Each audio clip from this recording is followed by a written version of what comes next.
me out, you bus whack. This time on Pete and his bus, I get reunited with an old friend. For those of you that have been watching me for a while, you'll know that I suffered with a terrible disease called Tractus insania, and I had to have everything tractor. So I spent some time lightly recommissioning this old Ferguson. But as it turns out, mechanically it's not all that, and I've spent more time pulling and pushing it out of muddy bog holes than I have done actually using it. But after the last muddy pit, I decided that it was time to do something about it, and I sent her off to have the entire diesel pump rebuilt. She has now returned, and we are going to go back to this muddy bog hole and go straight through it and see if we make it out the other side.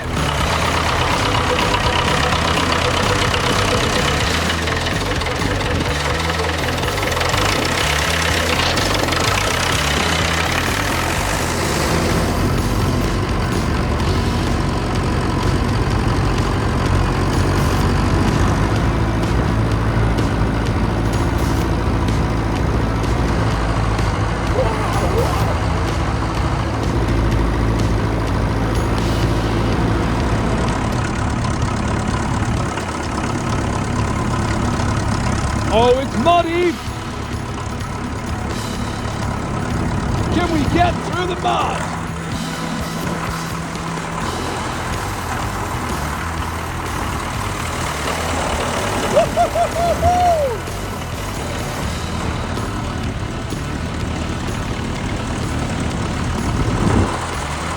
Oh yeah!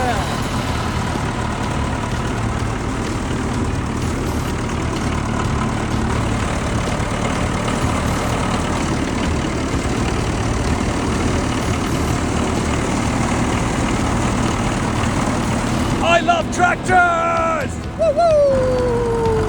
Even though she smokes more than a coal-fueled power station, isn't very fast or powerful, she now does exactly what she's meant to do. And my Tractus insania has completely been cured.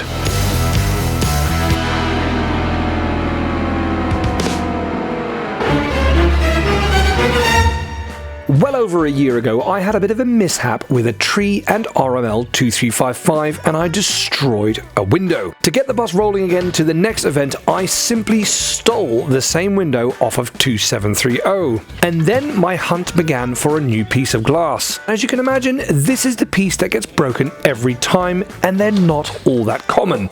But in the end, Squirrel Preservations came through and gave me an original piece, and we're going to fit it today.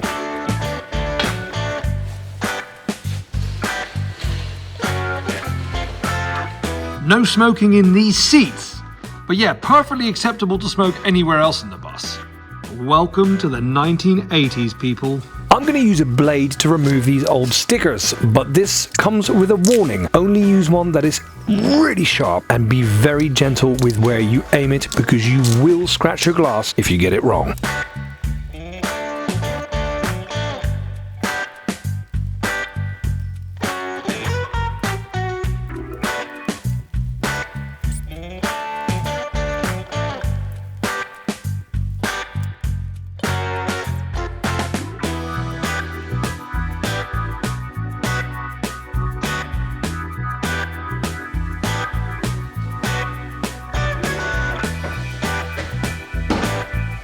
On a dark and miserable day like this, it's very difficult to film in here because it's so dark. So let me turn a light on.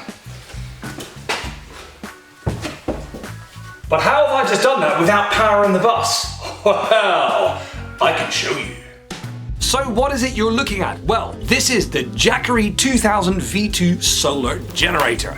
It is effectively a battery pack with a built-in inverter for power on the move, but this one is powerful.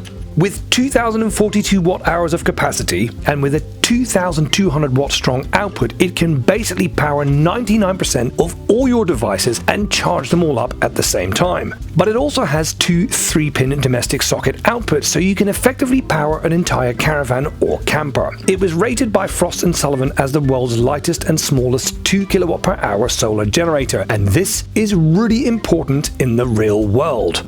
It is all well and good having a giant generator that you can power a small village with, but the problem with it is it's going to weigh well over 250 kilograms.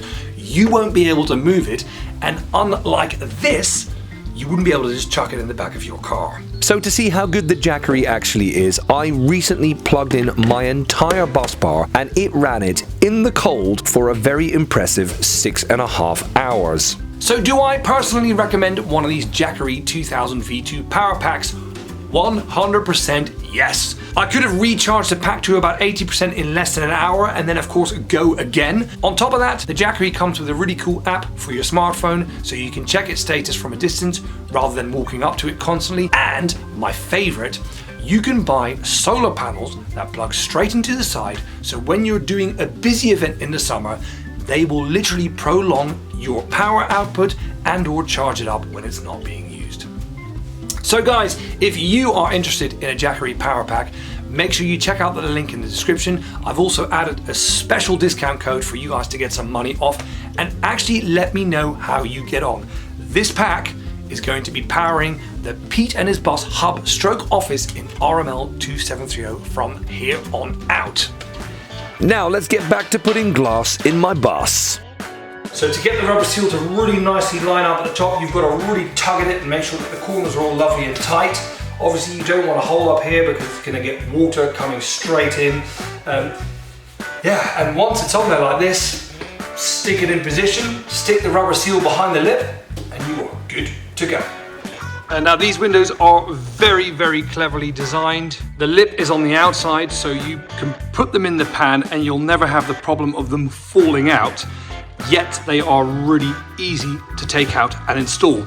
Basically, I'm gonna push that rubber seal behind that aluminium strip, and that is what's going to hold the window in. But first, I need to do a little bit of beating.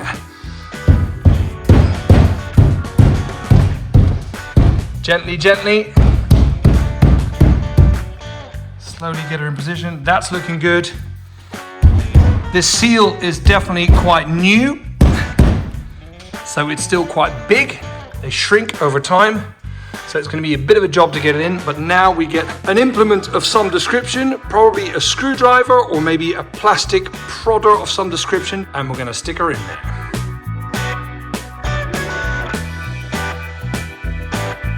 However simple it is to fit these windows, it can take a bit of time to do it properly, and it also takes quite a bit of physical strength to actually get those rubber seals in there. But in the end, it's done. I'm happy with the result, and another tiny job done on RML 2730.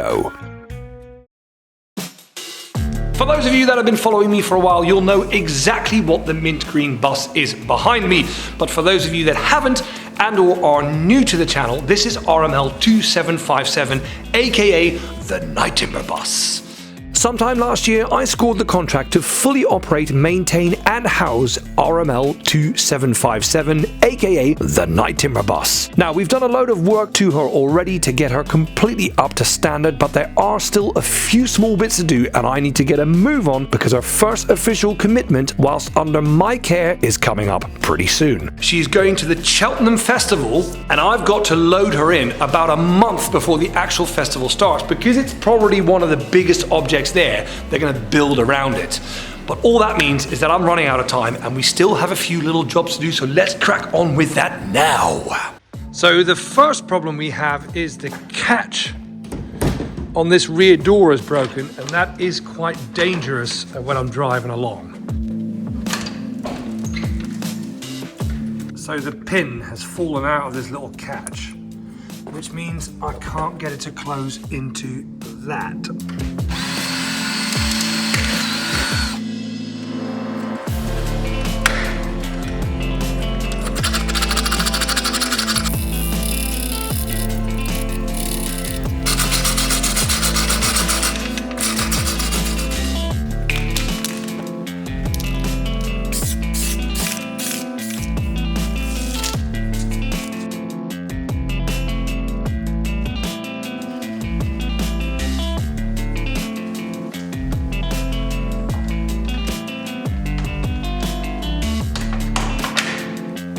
So there we are, a very small and simple fix, but a very important one. Next, I found some rot in the rear platform. This was a very long, boring, tedious fix, so we're going to skip ahead to the point where I've already put the new nosing on the edge of the platform. And all I need to do now is treat this original bit of trim to some sanding, some primer, fitting, and then some paint.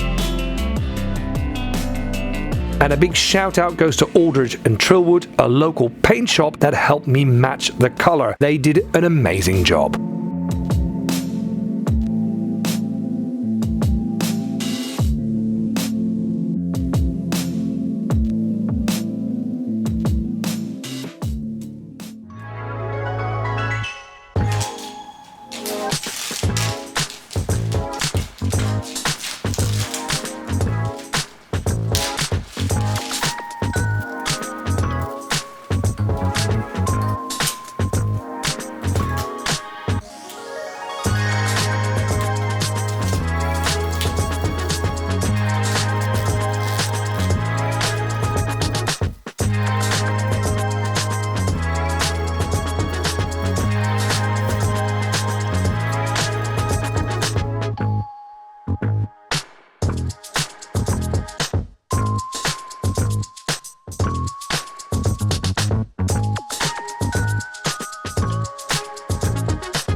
Right, so I've had a big old cleanup in here. I've packed a few bits that they need. I just need to polish the copper, get some of the marks out.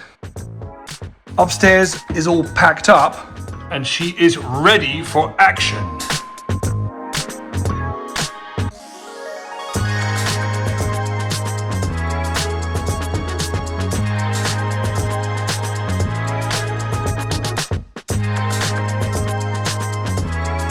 RML 2757 comes with this custom-made door. Now, it's very useful to lock the bus up when it's left in situ, but in the real world, it is a practical pain in the bottom. It is really heavy, therefore really difficult to install and or remove, and it's impossible not to scratch the bus when you're doing this. So we're looking at an alternative fix. Watch this space.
Right, all nice and clean.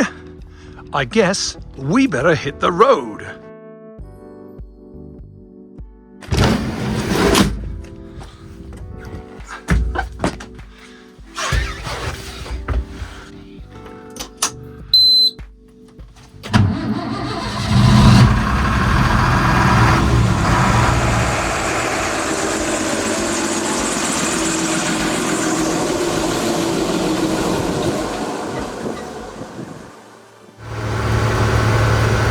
So seeing that I'm taking RML 2757 on a biggish drive, I thought I'd have another go at answering the question I still get asked every day, and that is, what is it like to drive a Routemaster bus?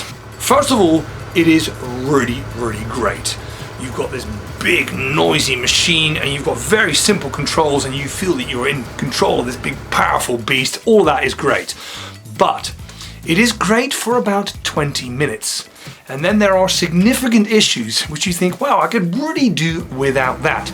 So let's get into the bits that I don't like first. The big one is the noise. For about 20 minutes it's fine, and these engines sound beautiful. They are engineering marvels, but it is so noisy. You're in a metal box and that engine is just right there underneath you, and after a while you think, wow, my brain is actually going to rattle out of my head.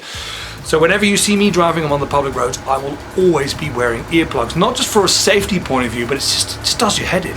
Then the other thing is the speed. The buses originally did about 42.5 miles an hour, and of course that is great for around town. That's how they should be used. But I use mine on long distances, and sometimes I do think, wow, it is just taking forever. There is an option for a country diff before you all start making comments, and that allowed them to go 60 miles an hour, but there are also downsides with that. And the first one is that the fuel consumption goes through the roof, and secondly, you've got to ask yourself whether you really want to do 60 miles an hour in a bus that was designed in the late 50s, early 60s.